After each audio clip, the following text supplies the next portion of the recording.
let me tell you, that acting is not easy. Oh, yeah. It took me a while to figure it out. Right? Yeah, Like you think you got the lines down, and all of a sudden the camera's on, and it's like, But honestly, the best advice I ever got was just a testament to what you said is, You're listening to Studio 22. welcome to Studio 22. I'm Brock O'Hearn. I'm here with my co-host, Will Meldman, and we are here with Brett Hull. How's it going? very good. How about you guys? Good, man. Happy to have you. Yeah, thank you for having me. Yeah, Thanks man. for joining.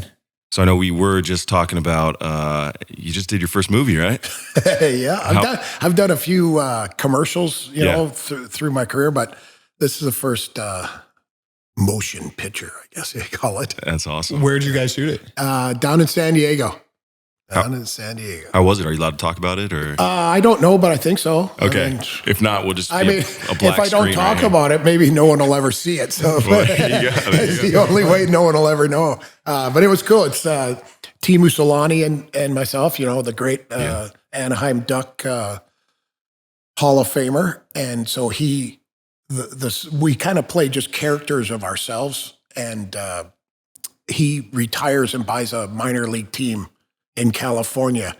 And being his arch rival, I go down and try to buy Wow. the team down the highway in Fresno. And so it's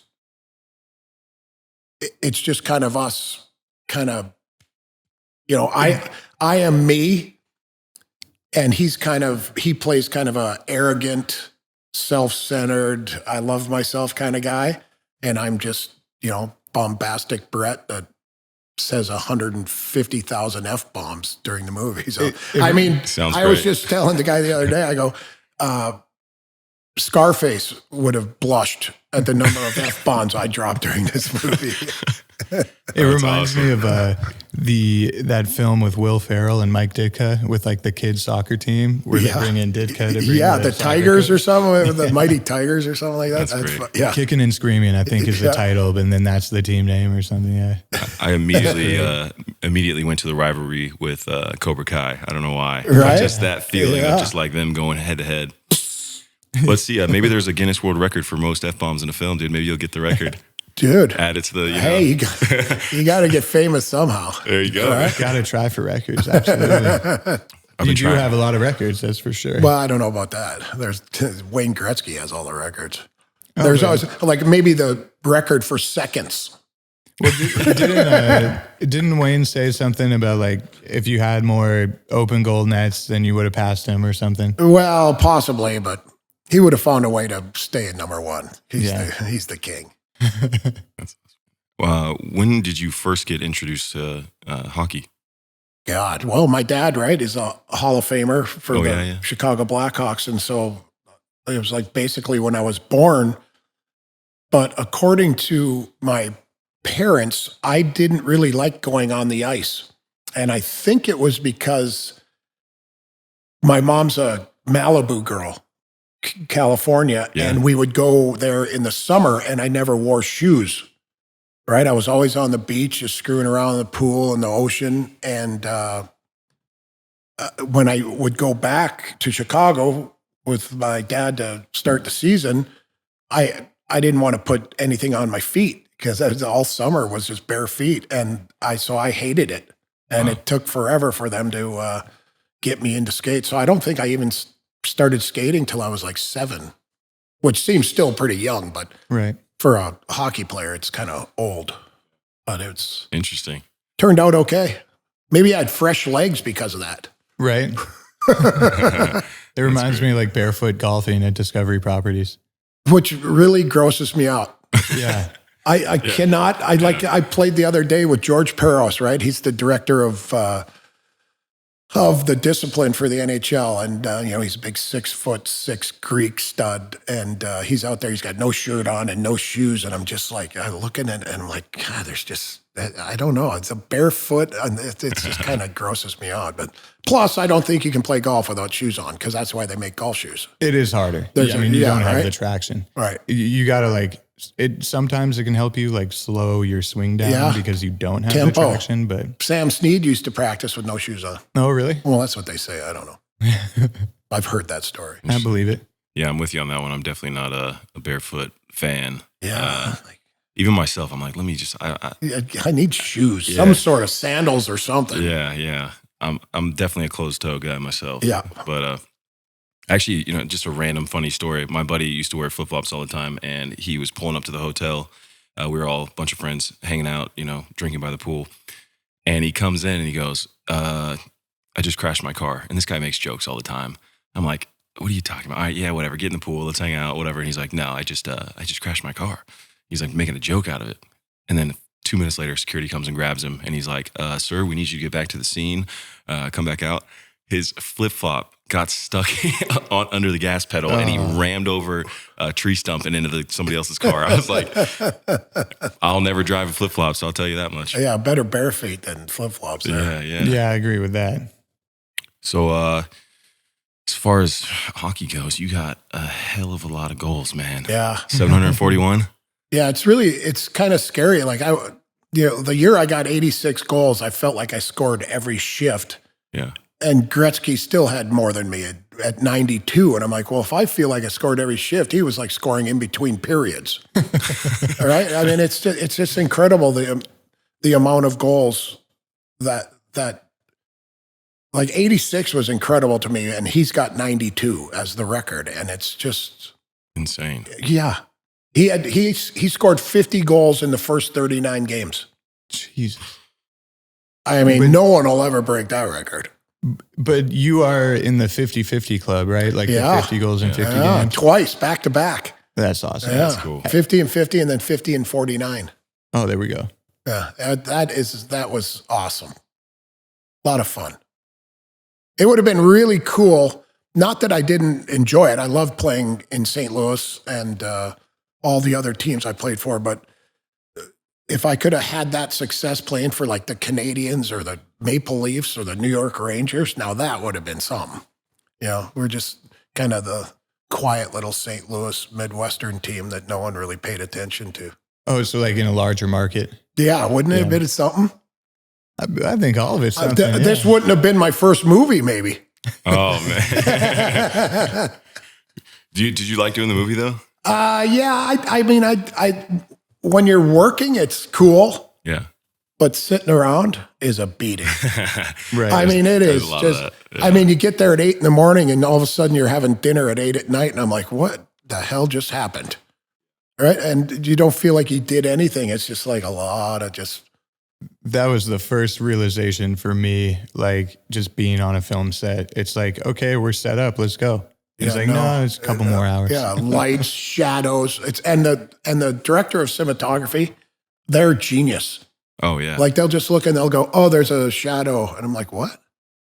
And you look over and there's this shadow, and they see that, right? And no one else does. Every little thing. Yeah, you get a great cinematographer, and it will make a room or an area or a scene that you think looks like whatever, and you see it through the lens, and you're like, how the hell is that happening? Right. That's the director. He told me, he goes, everyone thinks the director is your best friend. And he goes, it's the editor. Oh, yeah. The editor will make you look really good. Absolutely. That's why they film about 18 different angles of the same scene, right? So the editor can pick and choose which one's the best one. Yeah. 100%. And they can clip people out too. So they got the power of... Right. And so Darcy, right, my wife was with me and she's watching. And then, we got home the other night and she's an old ex-firefighter from Dallas. And we were watching Chicago Fire.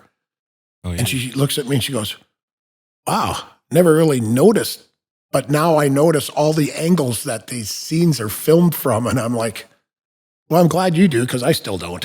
I mean, it's unbelievable. That's awesome. That's great. Right? Yeah, they have way more. So the low budget, right? So we had one camera. I'm pretty sure Chicago Fire has about 8 on. Yeah. Right. Yeah, probably. They're all filming at the exact same time. Yeah. It actually helps a lot with just continuity in the scene and everything. But the single ones take a lot more time.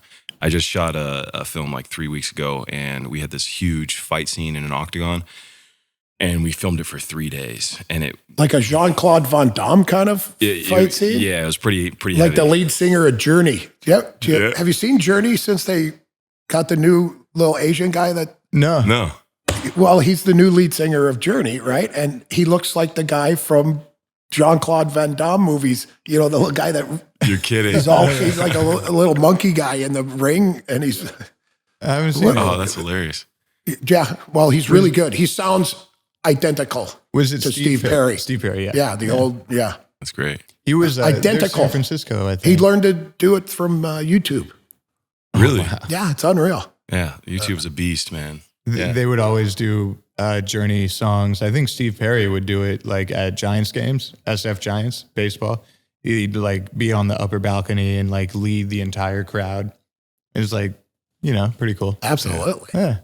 My son called me the other day. He goes, pulling all my irons, Dad. He goes, what do I need to do? I go, get on YouTube and type in, why am I pulling my irons? And I guarantee there'll be 100 videos of PGA guys helping you Yeah. not pull your irons. It's 100%. Hey, right? the king of how-to videos. Yeah. I was It's like Pornhub. yeah. Just get on there and you got porn. Type it in and find what you want, right? How do I do this better? Yeah. That's hilarious. Oh, man. What made you make the transition down to the U.S., or when did you do that as well? Well, I'll tell you, it was, I was playing junior in Penticton, which is a beautiful, if you ever get a chance to go, you have to go to Penticton, British Columbia. Okay. It's 25,000 people, and there's a lake, Okanagan Lake at one end of Main Street, and Skaha Lake at the other end of Main Street. And in the summer, it grows to 200,000 people. And it's a desert climate, and it is the most beautiful place in the world. And so that's where I played junior, and I got a scholarship to go to Duluth, Oh, wow. the Bulldogs. And in my sophomore year, 1986, Team USA and Team Canada came to watch me to see if they wanted me for the World Championships in Moscow, which is taboo now, but back then it wasn't. And because I was born in Canada, Team Canada had first choice, and Dave King said I was no good. And he goes, yeah, I don't want him. And Dave Peterson, the head coach of Team USA, came down after the game and said, would you like to play on Team USA at the World Championships in Moscow? And I said, yeah, I'm not stupid. Yeah. And so I got my U.S. passport, and that was the end of it. I was just like, okay, well, I'm American now. Well, hell yeah. So kind of going back to hockey a little bit, like what would you say were some of the best kind of habits and routines that you had pregame that really kind of led to your success? Well, I think it was more of an accidental routine than anything. There was no, some guys are like, I have to have chicken and pasta pregame meal. I'm like, I don't care.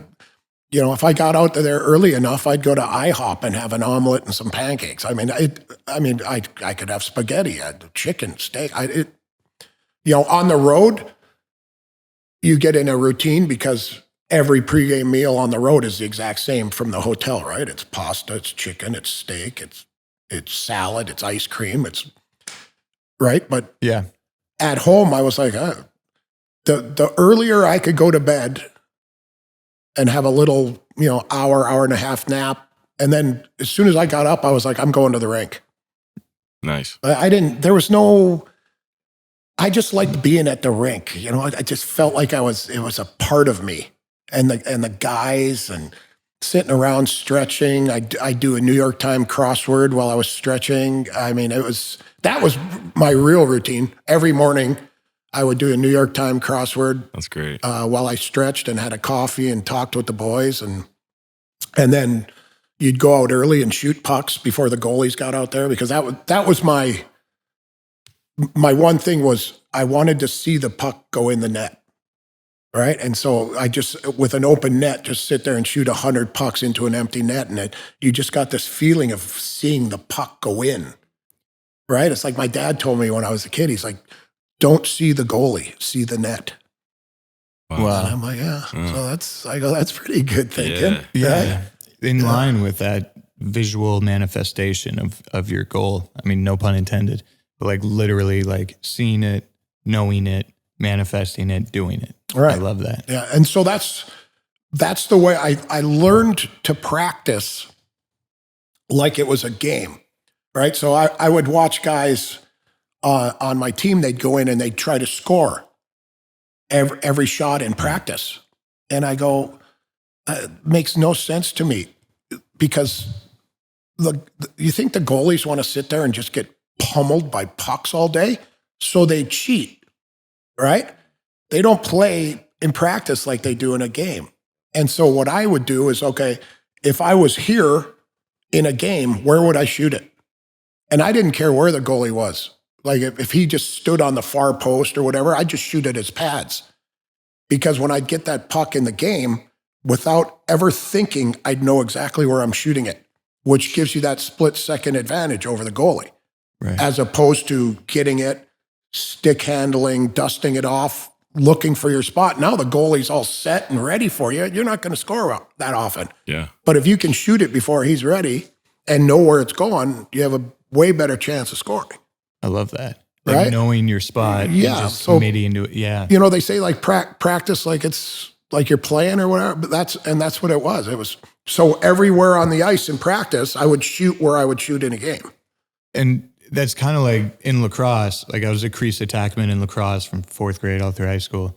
Too much running.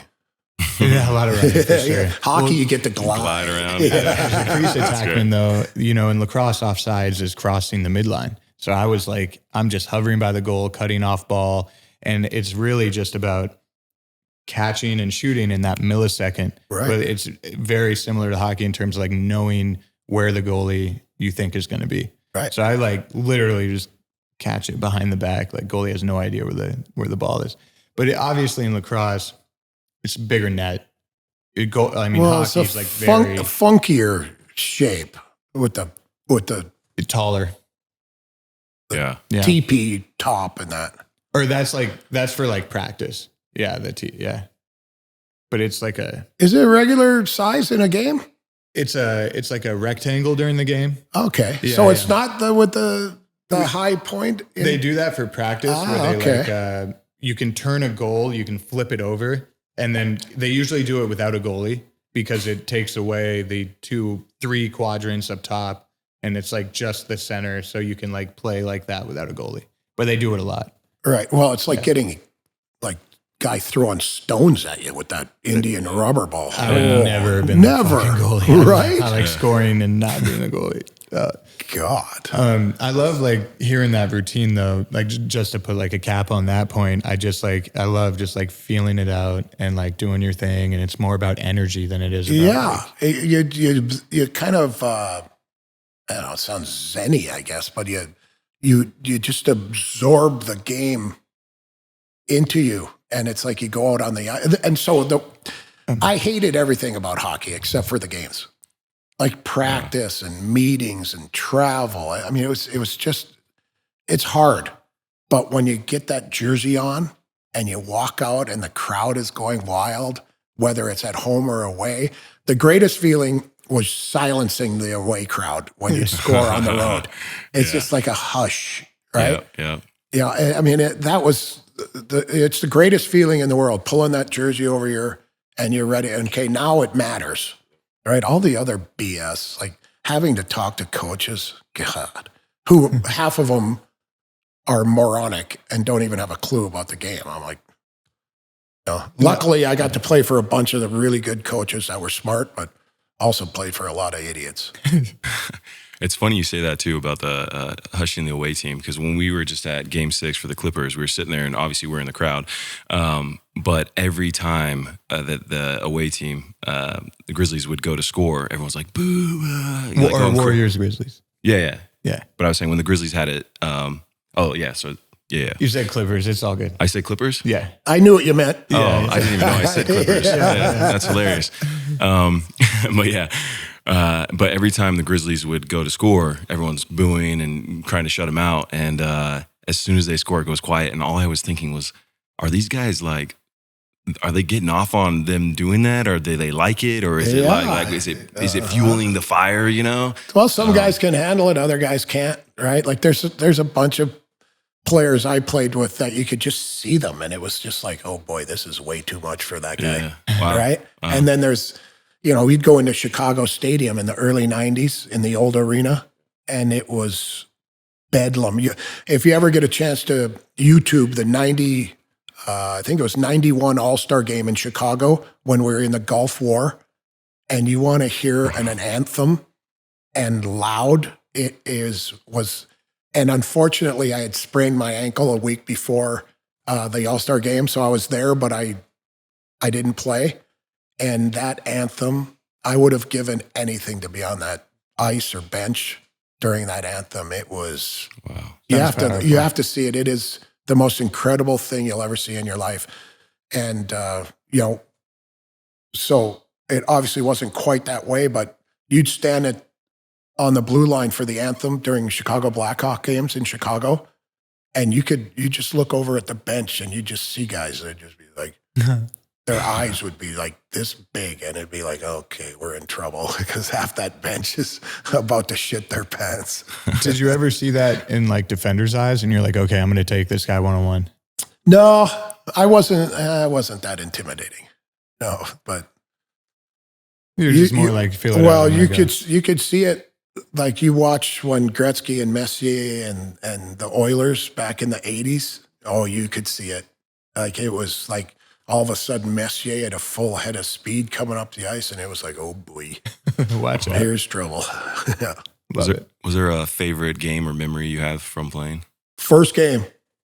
Well, and that was it, right? Like it's my first game ever, and I'm like, they can never take this away from me. I go, I played in the NHL, and I scored game-winning goal in my first game, and so that was kind of cool too. But that's, everyone talks about, my first goal or, Stanley Cup or whatever. It's that first game, because it's like, okay, I did it, right? And you made it. And it's like, you don't have no clue you're going to be a Hall of Famer. You'd have no clue you're going to get 80 goals or win 2 Stanley Cups or whatever it is. Right at that point, it's like, I made it. I played in the NHL, and you have no idea what's coming. And that's to me the greatest experience ever. It was walking onto that. I'm like, oh my God, I did it. I was like thinking about my dad and thinking, dude, I did it. So it was really cool. Yeah. And then the floodgates opened. Yeah, right. Yeah, the floodgates, exactly. Yeah, that's incredible. But how many guys, they don't open? Yeah. Maybe they get hurt their first game and never play again. I mean, it's crazy. You're just so fortunate to be able to have a great career, let alone a Hall of Fame career. Yeah. Very fortunate. In a cool sport too. Like absolutely. It is a cool sport. It's a cool tough sport. Yeah. Yeah. All the guys, the percentage of athletes in general too that try to make it and don't is astronomical. What is it, 86+% or something? It's just you look at, it sounds like I'm braggadocious, but keep it going, man. The father-son Hall of Famers in sports is very few. And for me to be able to follow in my dad's footsteps and have success like he had it doesn't happen very often. Yeah. Extremely rare. Right. And a lot of the golfers we've been talking to just over time, they really kind of talk about how their introduction to golf is with a family member, with a father, with a grandfather, with a mom, someone. And it really is a big part of sports. And, how you grow up and how you develop and mature into a man and all that. And it's really, really cool. Right. Yeah. There's a boatload. Okay. So we have the Kachuks, right? And Big Walt, who played for the Blues forever. And I played with him on Team USA forever. He's got 2 boys that are in the NHL now. He's got, Brady, who's in Ottawa, and Matthew, who's in the second round with Calgary, and they're tremendous players. And so there's a possibility of having 3 Hall of Famers, because Big Walt should be in the Hall of Fame. He's got 500 and some goals. He's got 2,000 penalty minutes. I mean, he's got Hall of Fame credentials. Right? He hasn't been put in yet, and I think that's I think the U.S. players kind of get a little bit of the shaft a little bit. I'm certainly not saying it's a conspiracy by any means, but, you know, Roenick, Tkachuk, Dougie Weight, like these guys are not in the Hall of Fame yet. You know, Billy Guerin, and they have Hall of Fame credentials, you know, 500 goals and Stanley Cups. And so, you know, if their sons continue on the path they're doing, you know, Big Walt, there could be 3 Tkachuks in the Hall of Fame, which would be really awesome. That'd be great. Yeah, because they're good people. You'd love those guys. Yeah, certainly, you know, seen them play for sure. Right. Did you ever feel extra pressure following in your father's footsteps? When I was young, yeah, living in Canada and playing hockey as Bobby Hull's son in Canada, it took me until I was 15, I think. And, you know, trying to, like, you always hear it, right? God, I thought he'd be better. You know, it's Bobby Hull's son. You know, I'm just a little kid anyway, right? I was not the best skater or whatever, but from the neck up, I was better than everyone because I got it. Yeah. But I was a lazy little fat fucker. So I'm like, and I think that's the basis of my success, is because I didn't give a shit. Hell yeah. Right? I did. And so at 15 years old, I remember looking in the mirror and I said, you're Brett Hull. I go, you're not Bobby Hull. You're never going to be Bobby Hull. So just be you, you know, invent yourself. And then it all just went away. And it was like, yeah, I'm Brett Hull. And I always said, you know, your father cast this huge shadow, right? Mm. And so what I said to myself is, if I could just put one foot in his shadow and extend his shadow with mine, I'll be just fine, right? And like embrace his awesomeness and his Hall of Fameness, but make you just the same, yourself. Right? Yeah. And so that's what I think that's finally what did it for me. Was I'm like, I love my dad and I think he's the greatest player to ever play the game, but I just want to be a part of that and extend that legacy, and it worked out. That's great, man. Yeah, it's funny, right? How things work. When you say from the neck up, like assuming you mean like your mental game. Yeah. But can you kind of expand on that? Sure. Yeah. It's, so that if you watch any sport, right, like a team sport, you always look at people and it's like, well, that guy's he's working way too hard, right? And so I was watching players and I'm like, man, does that guy waste a lot of energy out there? So I used my mental, right? So what that guy would do to get to where I wanted to go, he'd go 3 times as far to get to where I went in 2 seconds. I go, well, I'm just going to go there, right? I'm not going to start bouncing off people and checking people. I'm like, I'm just going to go and this is where I'm going to go, and this is where I'm going to go to score a goal. Mm-hmm. I go, why do I have to expend a lot of energy to do that, right? So I used my brain to understand where the game was going, and I would use my brain to get there ahead of everyone. And I don't know what it was. I got it. Like I knew, like my coaches would sometimes ask me, they go, what the hell are you doing out there? And I go, don't worry. It'll all work out, right? I'm like, you know, I don't, like they used to, you know, like I said before, I'm a little fat little bastard, right? You've known me forever. And they'd always go, we need you lighter. Hmm. And I go, Coach, I can't get lighter because I'll get to my spots too quick, and it's not the right time to get to the spot. I need to get to my spot when I get to my spot. And I go, you may not understand it. It may not make any sense to you, but I go, I play the game at my speed. And if I get too light, I get too quick, and I'm not playing my game. Wow. But they don't, coach, they're dumb. They don't get that. It's like, oh, no, you have to be light. You're supposed to play it this way. And I'm like, no, hold on. I got 80 goals. Yeah. Like, see that super fast guy over there with 4 goals? It's not doing him any good. I go, like, let me do what I do. This like, I'm an expert at it. I know what I'm doing. That should be the only argument you need. Right. Yeah. But they don't, you played sports your whole life, right? Yeah. They don't get it. Yeah. That's why they coach, because they can't play. Yep.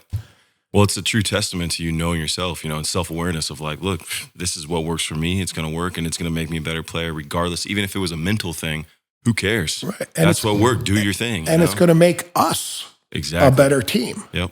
Right? Yep. If I can't play to my potential, we're not going to be as good a team.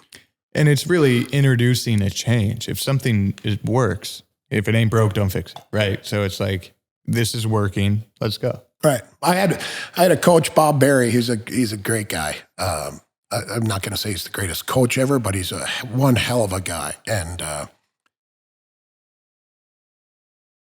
I was kind of, I don't know, I don't want to say negative, but like to me, looking at like Wayne Gretzky, well, it's pretty obvious he's awesome, right? So I never talked about that. I talked about the bad players. And so I would go to the coaches and go, is that the best we got? I mean, there's 500,000 hockey players in Canada, and that's the best we got. We can't find a guy that's better than that. And so he would give me, he goes, not everyone's as good as you. And I go, I don't want everyone to be as good as me. I want them to be good, period. I want them to be able to do the fundamentals, skating, shooting, stick handling, being able to see the ice and understanding the game. And there was, like in the 90s when I was playing, there was so many guys that had no clue how to play the game. And I'm like, either you need to fire your scouts because they have no clue what talent is, or you need to find a better player. And so Bob Berry, he kind of took that from me, and he would tell the team, he'd go, he goes, there's positive, there's negative, and then there's realistic. And he goes, I try to talk to all you guys like I look at you as a realistic situation.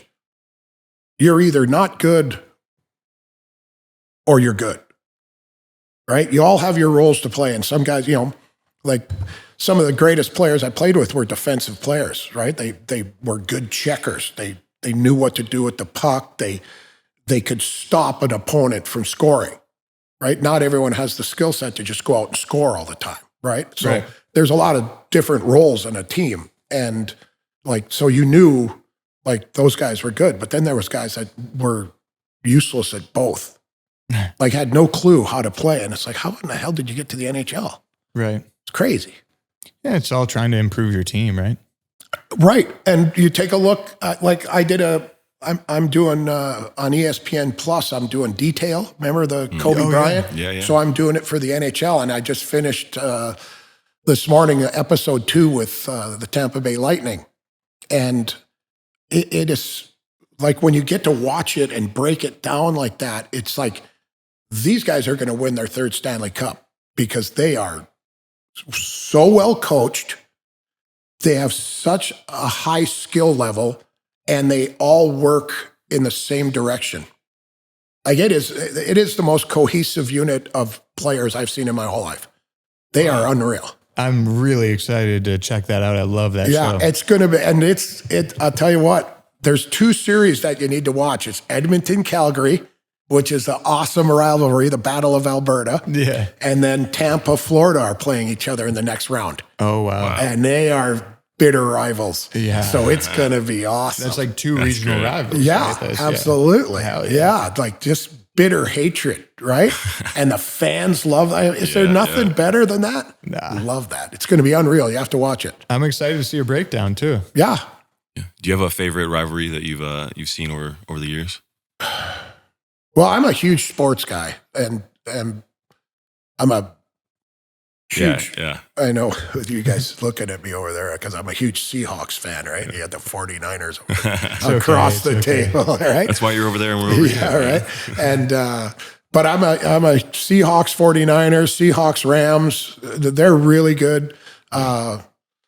Obviously Golden State and the Clippers, the rivalry there. Not to be confused for each other. I feel like I'm a part of that rivalry. Absolutely, you are. Like the Giants and the Dodgers. Giants, Dodgers. Yankees, Dodgers. Yeah. Although, I mean, it's a non-contact sport, so it's hard to really, what are you going to do? Bean a guy? That's about all you can do. Bench right? is clear sometimes, but that's about it. Hit him with your purse.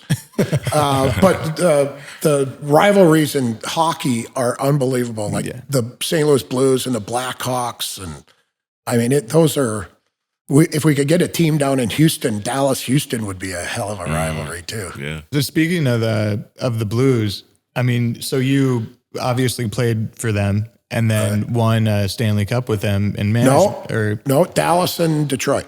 Dallas and Detroit. Yeah, played all those years in St. Louis and didn't get anything. Or sorry, in your management career. Oh, yeah. Sorry, yeah. Right. Okay, so how was that kind of coming back and winning one as a Well, I'll tell you what. executive? It's not it was zero personal, right? Like there's nothing like winning as a player, right? You can never just take that away. And you almost don't really feel as much a part of it on the management side. But for the city, it was like no franchise deserved a Stanley Cup more than St. Louis Blues. They started in 1967, and there is such a special fan base for the St. Louis Blues in the city of St. Louis because, it's always going to be a Cardinals town. Like the Cardinals, like people will wear Cardinal stuff at a Blues game, right? And then when the special fan base they have for the Blues from 1967, and then they finally win it in 2018, I think. I mean, that's a long time before you win a Stanley Cup. And the fans, I go, this is going to be unreal. There was 2 million people at the parade. Oh my! I don't think there's 2 million people in St. Louis.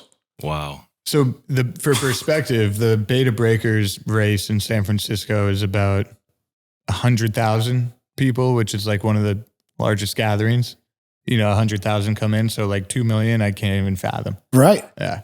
Yeah. Like, so when we won the cup in Dallas, there was 150,000 people at the parade. Wow. And then 2 years later, I won it in Detroit, and there was 1.2 million at the parade. And I'm like, oh, this is a parade. I mean, it's unbelievable. Like that, just that feeling. Yeah. That energy, right? Oh my God. Yeah. It's incredible. Detroit's a great sports town too. So that's amazing. Yeah, a lot of history there. Oh, unreal.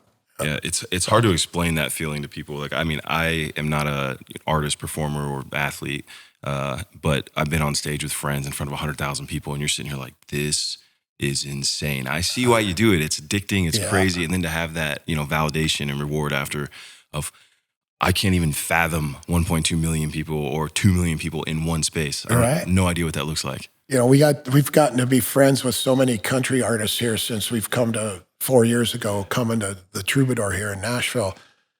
And I played golf with Morgan Wallen a couple weeks ago. And then I saw a video. He sold out Madison Square Garden 2 nights in a row. And he's standing on the end of the stage, and the crowd is singing Flower Shop with him and Ernest. Mm. And I'm like, could you imagine, like, just having, like, the song, Luke Combs, what would you be doing if you weren't doing this? He'd go, it all comes down Friday night, got the crowd in the palm of my hand. I mean, that's it, man. Wow, would that be something? And like playing hockey, you're in the arena, but you don't really feel, because it's so, everything's happening like lightning speed. Like there's no thought. Mm. But could you imagine just sitting there and you can take your time with the song and just gather that energy? I mean, could you imagine being the Beatles? Oh, God. Could you imagine how unbelievable that would be? Yeah. Like Paul McCartney, like he's still alive today, and it's like you're a Beatle. Yeah. I mean, that's like It's as big as it gets. Right? Big Like as it there's gets. nothing bigger than the Yeah. Beatles. Nope. Oh my God. I got a chance. Name a person that doesn't like the Beatles. People don't like Bob Dylan. That's fine. Everyone loves the Beatles. I got a chance to see Paul McCartney at Outside Lands in San Francisco, and it was pretty spectacular. But yeah, I mean, more so like back in their prime. Oh, traveling from like Shea UK Stadium in '68. Yeah. So my son's name is Jude, and I took him to see Paul McCartney in Dallas. And when he sang "Hey Jude," my son he was only about 8 years old, and he was just like, "This is awesome." That's great. That's cool. That's Classic memory. Right? Yeah. There's something about I'm assuming I'm having the crowd and being able to, it's like a conductor. It's like, I don't know, you're controlling the crowd. You bring the energy, you get them fired up. And it's like, and like you're saying, it's all based off of what you're doing as a singular person, essentially. There's no other feeling like that. Like, I'm an actor and I do film and TV, and every now and again, I've been lucky enough to be at a premiere for one of our projects or films, and you see the reactions in the crowd and you love it, or people come up on the street and will say stuff, but it's not 20,000 people, 100,000 people all at one time that are all focused on you only, Right. And let me tell you, that acting is not easy. Oh, yeah. It took me a while to figure it out. Right? Yeah, like you think you got the lines down, and all of a sudden the camera's on, and it's like, But honestly, the best advice I ever got was just a testament to what you said, is I had to learn to not give a fuck. Right. When I stopped caring what other people think, I had to stop caring what the director thinks, what the actor across from me thinks, what the crew thought, what the 1 million, 2 million, 5 million people that are going to watch it think. And I just got to just be in the moment and be me, that's when you're free. Right. And it's a cool thing too. I say it to a lot of people, is like, the fun thing about acting, one of the most fun things, is when you're a character and you're that character, you can do anything. I can slap somebody in the face. I could throw someone against the wall. I could do whatever. It's not me, but it's something maybe I want to do, and I get to have fun with it and play with it. So you could be an asshole if you want to be an asshole. You could be super kind. It's a fun thing to do, man. So favorite movie all time? Legends of the Fall. Oh, I think that's my wife. Could be that. No, hers is not. Hers is some weird like Excalibur. That was really? popular. I mean, like the old one. I mean, from the 80s? Yeah, mine's Wizard of Oz. I think it's the that's greatest movie of all Wizard time. of Oz is incredible. The Deer Hunter. Oh, awesome. Yeah. I watched that That's with so good. my pops and Joey Aronson in SF. I was in like 8th grade. And we had like a De Niro tradition every Sunday. And we put Deer Hunter on. None of us said a word for the entire 3 hours. And like at the end, Christopher Walken and De Niro, we were just like jaws dropped, like, oh my God. And it's like, right. I mean, that is an epic. I still can't believe that there was 2 movies in 1939 that competed against each other. Gone with the Wind won the Academy Award. Hold on, you got 2 epic movies in 1939 that are that iconic? Yeah.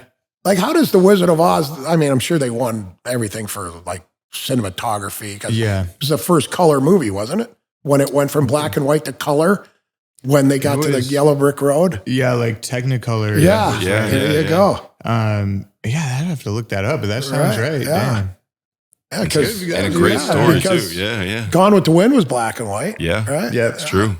Yeah, it's so great. I love movies. Oh, they're great. Love movies and music. Say 2 great things to be a fan And I'm of. a terrible actor, and I couldn't play a musical instrument to save my life, but I know all the words to every great song. I don't think you're going to be. I'm excited to see your acting. I don't think you're going to be terrible. Do you know when it comes out? No, we still have. They're still going to film a little bit more in July, so it'll be probably cool, winter time. We're definitely going to check it out. That's awesome, man. Yeah, it's called Bush League. Bush League. Oh my God, I love that title. Bush League. We'll have to have you back on. Like, are you kidding? For sure. And we can like. Shit, I'll do this weekly with you guys. Hey, let's go. Hell yeah. Would you do another film after that experience? I would. I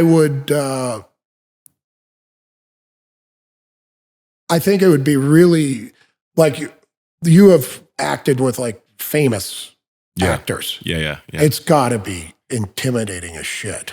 You know, it's so funny.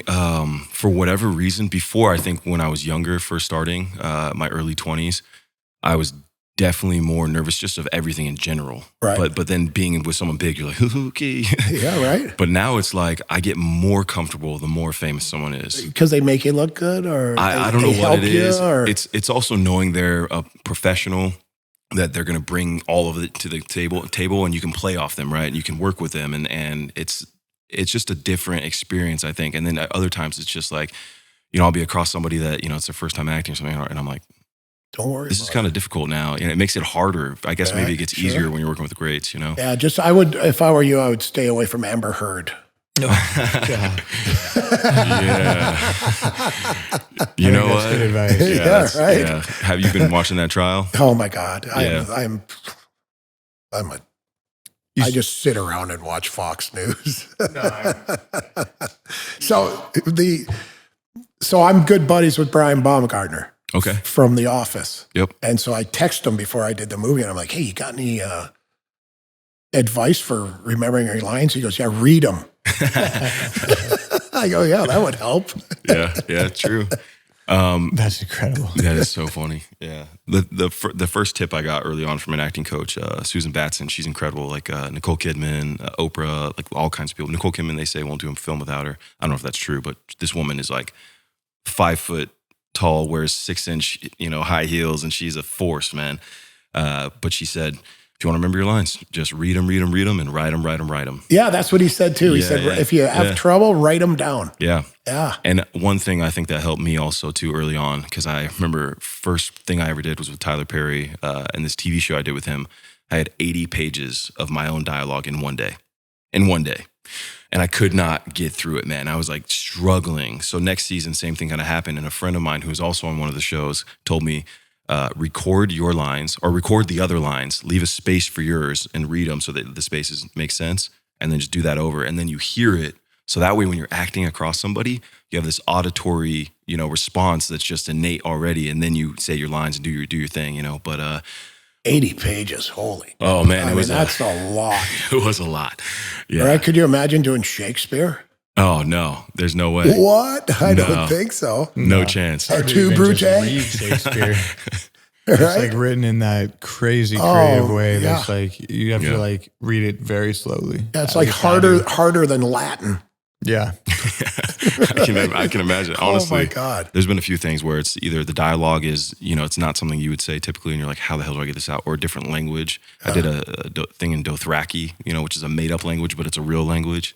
Right. So learning that stuff is like, it's like learning French overnight. It's just crazy. Yeah. So what is it about the Troubadour Club that differentiates it from other Discovery courses? Well, I think that's the greatest thing about Discovery is it's all the same, right? There's no rules, right? If you want to go play an 8-some with no shirts on, that you go and do your thing, you know, and let the quicker groups go through. Yep. Right? All you treat people with respect. You treat the staff, you treat the members with respect, and you have a good time. And that's what Discovery is. That's why Darcy and I have fallen in love with Discovery, because it's us. Like it's who we are. Like, you think I want to wear shorts with a tucked in shirt? Like, I'm like, what a beating that is. Yeah. Right? You go out there in your board shorts and a t-shirt and you know, you play a 7-some and it's fun. And, you know, you have a few cocktails or whatever it is and you do your thing. And then after you come and you hang out and have some food. And I mean, it's just and I never was in a fraternity when I was in college because I went to Minnesota Duluth and they didn't have any. I wouldn't have anyway because that's not my thing. Yeah. But it is like a fraternity. It's just, you become, so people always ask me, it's like, well, if I get a place here at the Troubadour, can I go and play other Discovery properties? And I'm like, nope, they're all one-offs. They, you know, you belong to this one or you belong to, you know, you have to buy property and be a part of but we become such a family that I guarantee there's 50% of every membership has multiple memberships, right? And you become friends, say, oh, I'm friends with Brett. And it's like, oh, yeah, well, I'm a member down at El Dorado. I can help you out, get on to El Dorado or whatever, right? And it's For sure. Right? And it's so you can't, but you can, right? Because you just become all family. And it's like you drive down the street and everyone waves at each other. I mean, and you're like in your own little minor city. It's awesome. Your dad is a genius, and there is no question about it. It just, what he has developed is the greatest thing I have ever been a part of in my life. He actually said the same exact thing about you yesterday on the phone. Oh, right. Literally not lying. So it's awesome. Yeah. It is, I was so fortunate to be friends with Wayne, right? And in 2008, he brought me up to Gazer for the member guest, and I was hooked. And Darcy wasn't there, right? So I phoned Darcy and I go, hey, can you get on a flight to get up here? And she's like, okay, yeah. And I took her out to my lot, remember, on number 12? Yeah. And I go, what do you think? She goes, oh my God, this is so beautiful. I go, good, because I bought it yesterday. That's great. Oh man, what a spot. I mean, and now, so Gazer is now sold out. Yep. Right? I mean, well, there's a few spots left on the backside. Yeah, I think it's like maybe a couple, but like resale is really and El Dorado is sold out. I mean, it's hard to, like, people think the economy is not good. There's turns out to be a lot of rich people in America.